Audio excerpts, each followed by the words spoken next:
Estados Unidos decidió hace poco reclasificar la marihuana desde la lista 1, que son las drogas de alto riesgo, a la lista 3, que son sustancias con uso médico aceptado como la codeína, por ejemplo.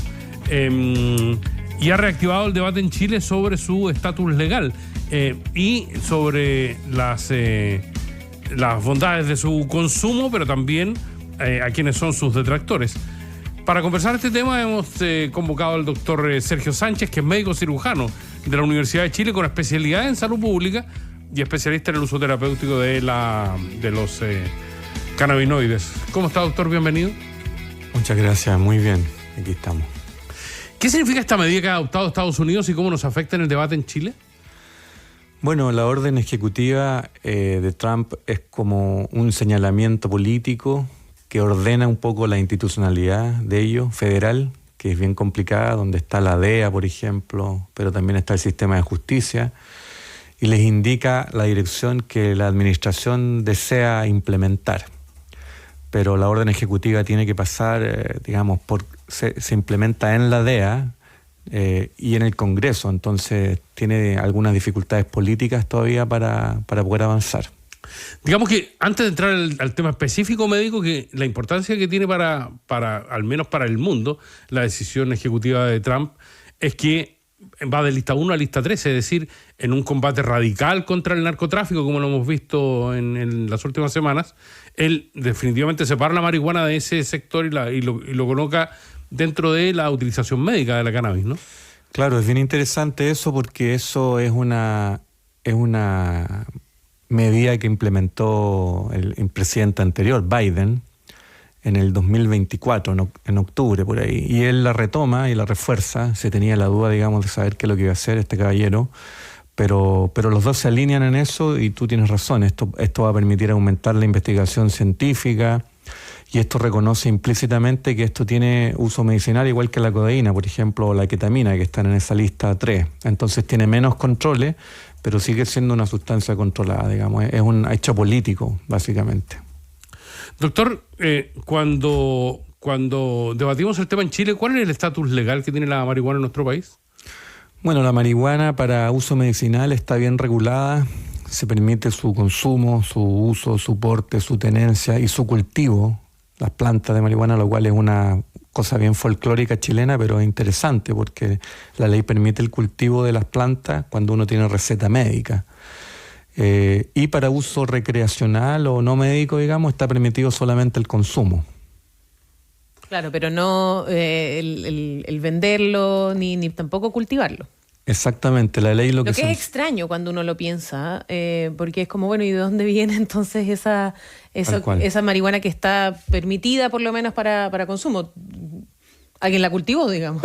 Sí, pues eso es lo contradictorio que tiene la ley. Entonces, y además hay muchas tiendas, estas llamadas las grow shops, donde se vende todo para poder cultivar en la casa, semillas. Es como bien curioso cuando uno dice, claro, pero también se puede portar cierto gramaje.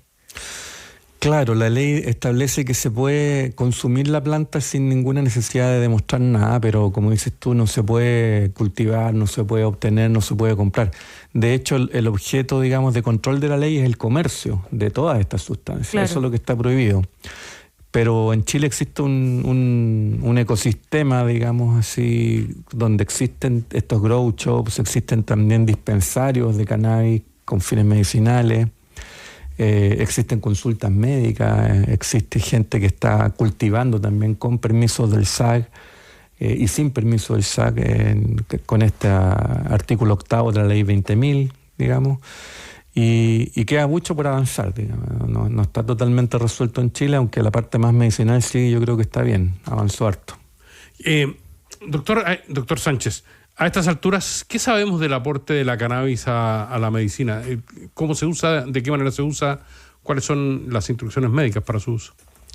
Bueno, acá en Chile tenemos una oferta, digamos, farmacéutica interesante. Hay varias cadenas de farmacias que están vendiendo productos para consumo vía oral y también vía inhalatoria no pirolítica, que son extractos completos de la planta que se utilizan en forma de vaporizador, ¿no? También existen óvulos vaginales, supositorios, y unas cosas que se llaman trociscos, que son las famosas gummy bear, ¿no? Las gomitas con THC que pueden venir en distintas concentraciones. Y su uso fundamental es para, por ejemplo, enfermedades como cánceres terminales, donde pueden haber quimioterapias demasiado fuertes, porque controla muy bien las náuseas y el vómito, estimula el apetito y también permite dormir. Produce un intenso sueño que se ocupa para los pacientes con insomnio. Cualquier tipo de dolor crónico también se puede manejar un poco con estas sustancias. En fin, por ahí van las epilepsias también. Y en ese sentido el uso está aprobado y las personas que, digamos, tienen la indicación médica, está todo bien con que puedan utilizar el cannabis, digamos, y todos los beneficios que tiene en esos sentidos, pero siempre regulado, digamos, y entregado por algún especialista de salud. Claro, acá en Chile se avanzó, como dije, mucho. Yo creo que tenemos una regulación mucho más flexible que la de Estados Unidos, incluso, en estos ámbitos medicinales. Y efectivamente basta que un médico haga una prescripción, ese médico tiene que saber de lo que está hablando, por supuesto, y esa prescripción es la autorización que pide la ley para el cultivo de la planta de cannabis. Doctor Inchino, hay un largo debate con respecto a esto, primero en términos de la brecha social, que existe. La ley todavía considera la marihuana como una sustancia peligrosa. Y esto, claro, en términos legales obliga a una evaluación en torno a cómo se juzga, pero se estima que la clase alta tiene más posibilidades de consumir que los sectores más vulnerables. Tienen más posibilidades de defenderse, tienen más posibilidades de alegar. Eso existe, ¿no? Bueno, efectivamente las leyes de drogas tienen un cierto sesgo de clase aquí que se nota bastante en los países nuestros, y en otros países tiene un sesgo racista. Efectivamente en Estados Unidos hay más gente afroamericana en cárceles que en las universidades, y la mayoría está por tema de drogas. Claro. Entonces, efectivamente hay que revisar eso. Históricamente tiene que ver con la mirada que tuvo el legislador de quiénes eran los que consumían este tipo de droga y de qué origen provenían, ¿no? Porque, por ejemplo, el alcohol, el tabaco se regularon de otra manera, porque siempre estuvo asociado a un consumo como socialmente aceptado. Claro. Pero esta que venía del sudeste asiático, o en el mejor de los casos de México, siempre se vio como una sustancia de otra clase social, por decirlo así. Y eso está impregnado. Y en ese sentido, doctor, cuando uno piensa en el consumo recreacional, porque ya hablábamos un poco del detalle del consumo medicinal, pero en el consumo recreacional se dice mucho que finalmente la marihuana también es la puerta de entrada para otras drogas. Pero muchos dicen que la marihuana al mismo tiempo, el cannabis, digamos, no tiene efectos tan importantes, que es una droga más blanda. También se ha ido aceptando, según las últimas cifras también que ha entregado Senda, se ha ido aceptando, y incluso los jóvenes hoy en día bajaron su consumo de alcohol, pero aumentó el consumo de marihuana. ¿Se está empezando a aceptar socialmente el consumo? Así como, no sé si al mismo nivel obviamente que el alcohol o el tabaco, pero hay una sensación de que no es una droga tan compleja ni peligrosa. Claro, es que la marihuana produce un estado mucho más mental, de relajación, de ganas de estar con los demás, de conversar. Claro, no es agresividad como puede pasar en el caso del alcohol, digamos, que es como bien contradictorio. Que el alcohol es más corporal, el alcohol te posee y te va nublando la conciencia de alguna manera hasta que al final la gente no recuerda qué fue lo que pasó. Claro. Con la marihuana nunca pasa eso, nunca se pierde la conciencia ni tampoco la voluntad. Y en muchos casos la marihuana puede ser una droga de salida. Por ejemplo, cuando uno está en la cadena esa de cocaína y alcohol, que uno consume cocaína para estimularse y alcohol para controlar esa estimulación, con la marihuana ellos salen porque tiene una gran capacidad ansiolítica. Entonces el paciente anda más tranquilo, anda más relajado, y ahí la recomendación es consumir bastante marihuana para evitar el consumo de cocaína y alcohol, y eso es la reducción de daño. Conversamos con el doctor, con el médico cirujano Sergio Sánchez de la Universidad de Chile, con especialidad en salud pública. Doctor, el largo debate en Estados Unidos con respecto a los opiáceos y su uso y su proliferación en términos de, primero, recurso médico y luego definitivamente como una suerte de gran problema para Estados Unidos, también abre el debate sobre la cannabis. ¿No son comparables o sí? No, claramente no. La crisis del fentanilo en Estados Unidos es terrible, pero es una sustancia que tiene efectos muy diferentes a la marihuana. El fentanilo y todos los opiáceos producen un intenso placer que los pacientes refieren que es mejor incluso que el orgasmo. Y yo creo que como son sociedades tan individualistas, se acostumbran a buscar eso de alguna manera a cualquier precio. Y también cuando en el horizonte no se ven muchas oportunidades, pasa esto que la gente prefiere quedarse en un estado de placer permanente antes que seguir esforzándose. Muchos pacientes no quieren dejarlo por eso, digamos. Esa es la causa final de la adicción al fentanilo. En cambio, la marihuana te da un pensamiento crítico, te permite distinguir las cosas, es muy detallista. La marihuana te permite observar el gesto, la palabra exacta que usó esa persona contigo y te permite sacar consecuencias. Bueno, por eso también a veces uno termina medio paranoiqueado con eso, pero funciona de esa manera. O sea, eso sí, mucha gente señala eso también, que es como que puede tener efectos que pueden ser quizás, claro, como placenteros o que uno se siente quizás más a gusto, y otros también, porque decíamos, claro, igual genera estos efectos que pueden ser un poco como angustiosos para algunas personas. Exactamente. Uno de los efectos secundarios más importantes es ese, que puede producir un poquito de ansiedad. ¿Incluso puede afectar un poco la función cardíaca? No. Aunque dé esa sensación. Es que la marihuana en general aumenta la percepción de las cosas, entonces se puede percibir el latido cardíaco con mayor sensibilidad, y eso que uno no está acostumbrado a sentir lo asusta, pues se puede hacerte sentir, ¿qué me pasa en el corazón? Ya, porque nos preguntaba, de hecho, Patricio Castro nos decía, claro, ojo con las afecciones cardíacas y la marihuana. No, es por eso que digo yo, produce sensación de latido cardíaco. No taquicardia, ni tampoco arritmia, digamos, la dosis letal de la marihuana es demasiado alta, no es prácticamente imposible de alcanzar por personas normales. Entonces no hay en el mundo evidencia de muerte o hospitalizaciones por efectos secundarios de ese tipo. Sí por ansiedad, a veces produce esta ansiedad que termina con la persona en el servicio de urgencia y le ponen una benzodiazepina para relajarlo. ¿Es recomendable para cuidados paliativos, no? Mucho. Te devuelve las ganas de vivir, te devuelve el apetito, te da sueño para poder dormir, porque muchas veces el paciente con cáncer no puede dormir de tan preocupado y angustiado que está, porque enfrentarse a la muerte. Y el dolor, te quita el dolor. Yo recomiendo mucho a pacientes con cuidados paliativos que lo ocupen.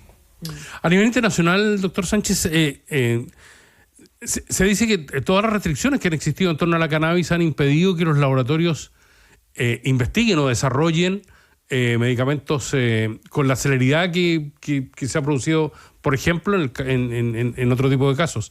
¿Eso es efectivo, no? ¿Hay restricciones en términos de investigación de laboratorio? Claro, porque al estar catalogada en lista 1, la sustancia es considerada por la autoridad como que no tiene ninguna indicación medicinal y que produce un grave daño a la salud pública. Entonces, con esa definición legal, se le pregunta a los laboratorios por qué usted quiere utilizarla, para qué, en base a qué, digamos. Esa es la idea de cambiar la lista 3, porque en la lista 3 están las sustancias que sí tienen un uso medicinal y pueden causar un daño si es que no tienen control médico. Claro, porque también Paula, una de nuestras auditoras, nos dice, claro, que estuvo viendo un neurólogo que hablaba el otro día sobre los efectos, que algunos pueden ser muy complejos, y lo que pasa con el consumo de marihuana a largo plazo, y que se ha estudiado en el sentido de lo que puede pasar en términos de daño cognitivo, sobre todo en los más jóvenes. ¿Eso es de esa forma el efecto que puede tener la marihuana en la función cerebral? Bueno, eso es un debate que se ha dado en los últimos 10 años, creo yo, donde se dice que el cerebro humano termina de formarse a los 25 años y por lo tanto nada antes de los 25 años y todo después, digamos. Pero en realidad hay estudios para lado y lado. Hay estudios que muestran que el consumo de marihuana no produce ningún daño en el largo plazo, a diferencia del alcohol, por ejemplo, que ustedes saben que después de los 20 años de consumo de alcohol hay un importante porcentaje de gente que se hace alcohólica.